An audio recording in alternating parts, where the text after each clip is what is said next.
Hello friends, welcome to bright Samayal. இன்றைக்கி கடாரங்காய் வச்சு ஒரு ஊறுகாய் செய்ய போகிறோம். இது நார்த்தங்காயில் உள்ள ஒரு வெரைட்டி தான். நல்லா பெருசாக இருக்கும். இதை செய்ய தேவையான பொருட்கள்: கடாரங்காய் 1/2 கிலோ, உப்பு தேவையான அளவு, வரமிளகாய் 100 கிராமு, பெருங்காயம் ஒரு சிறிய துண்டு, வெந்தயம் ஒரு 2 டீஸ்பூன், ஆயில் 200 ml. ஃபஸ்ட்டு கடாரங்காயை கட் பண்ணி எடுத்துக்கலாம்.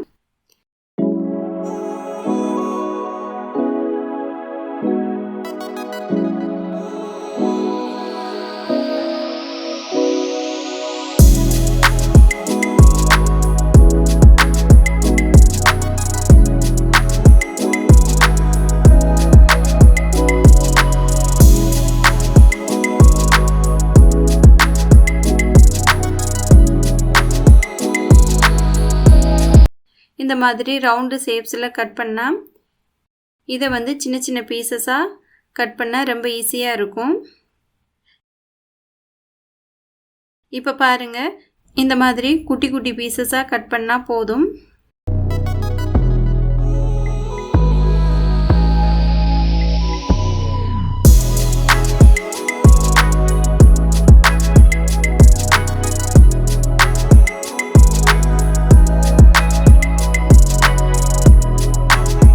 இப்போ இதில் கல் உப்பு சேர்த்து இது நல்லா திருப்பி திருப்பி குலுக்கி விடுங்க. இதில் நான் ஒரு 6-7 டீஸ்பூன் சேர்த்துருக்கேன். இதை ஒரு வாரம் நல்லா ஊற வச்சு எடுத்துக்கோங்க.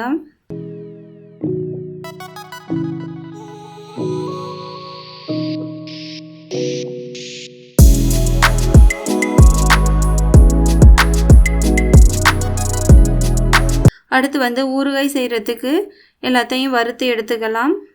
ஃபஸ்ட்டு அடுப்பில் வானலை வச்சுட்டு வானல் சூடானதுக்கு அப்புறம் வெந்தயம் 2 டீஸ்பூன் போட்டு நல்லா பொன்னிறமாகும் வர வறுத்து எடுத்துக்கலாம். அப்புறம் 1 டீஸ்பூன் அளவுக்கு எண்ணெயை விட்டுக்கிறங்க. இதில் கட்டி பெருங்காயத்தை சேர்த்துக்கிறங்க.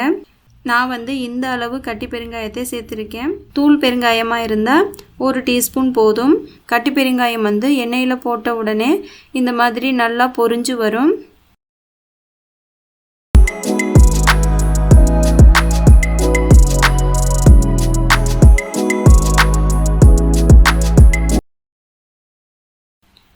நல்லா பொரிஞ்சதுக்கப்புறம் இப்போ நம்ம இதை வெளியில் எடுத்துடலாம்.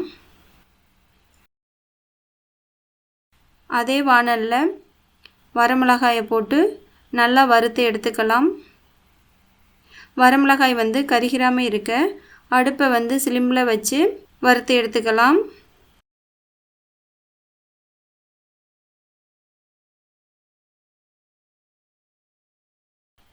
இந்த மாதிரி வறுத்தா போதும். இது நல்லா ஆறுனதுக்கு அப்புறமாட்டி வறுத்த எல்லாத்தையும் மிக்சியில் போட்டு பொடி பண்ணிக்கலாம்.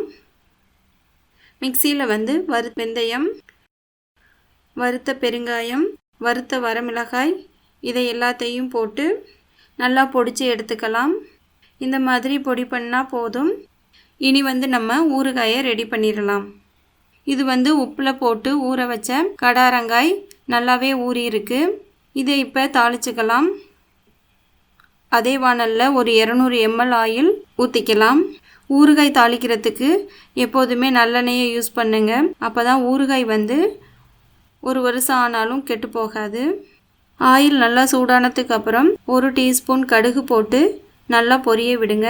கடுகு நல்லா பொரிஞ்சதுக்கு அப்புறம் ஊற வச்சிருக்கிற கடாரங்காயை இதில் சேர்த்துக்கலாம். கடாரங்காயை சேர்த்ததுக்கு அப்புறம் நல்லா கிளறி விடுங்க.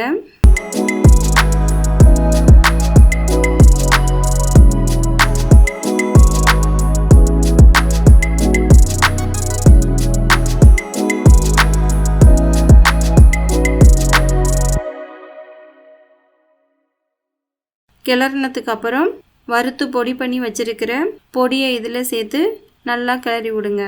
இந்த மாதிரி ஸ்டெப் பை ஸ்டெப்பாக பண்ணும்போது 1 வருடம் ஆனாலும் கெடாது. அதே நேரத்தில் கலரும் மாறாது. நம்ம இதை ஃப்ரிட்ஜில் கூட வைக்காமல் வெளியிலே வச்சு யூஸ் பண்ணாலும் நல்லாயிருக்கும். இப்போ இதை ஒரு 3 நாள் கொஞ்சம் நேரம் வெயிலில் வச்சு எடுத்துக்கலாம். அப்புறம் ஒரு கண்ணாடி பாட்டிலில் போட்டு அடைச்சி வச்சுக்கலாம். பாருங்கள், நல்லா ஊறி இருக்குது, பார்க்கவே நல்லா இருக்குது. எப்போதுமே ஊறுகாய் வெரைட்டி எல்லாத்தையுமே ஒரு கண்ணாடி பாட்டில் அப்படி இல்லைனாக்கா ஊறுகாய் சாடியில் வச்சுக்கினா கெடாமல் இருக்கும். இதை தயிர் சாதம், சாம்பார் சாதம், அப்புறம் பழைய சாதம் இது கூடலாம் வச்சு சாப்பிட்றதுக்கு ரொம்ப நல்லா இருக்கும்.